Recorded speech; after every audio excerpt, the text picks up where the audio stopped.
Comunitat de Madrid, a prop de Madrid, al sud de Madrid, si no m'equivoco. En un camp en bon estat, entenem la ironia. Sí, sí. Móstoles és on va néixer En Casillas.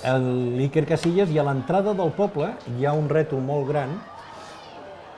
Veiem el gol de Coro al minut 22, després d'aquesta magnífica desmarcada de Clotet per la banda esquerra, que a posterior centrada quedava amb el refús i la rematada de Coromines. Un altre al pal. Que més tard, al minut 29, enviava la pilota al pal, que podia haver canviat molt l'eliminatòria, deixant un 2-0. Qui va estar molt inspirat, parlàvem de l'experiència de Coro i d'altres jugadors que poden ser valedors del joc del parlada, doncs a la porteria va ser Gianni, parant moltes ocasions a la primera meitat i a la segona, i al minut 83 també, siguent el protagonista d'aquesta segona part, aturant el penal, que hagués canviat una altra vegada, ara sí, l'eliminatòria, posant la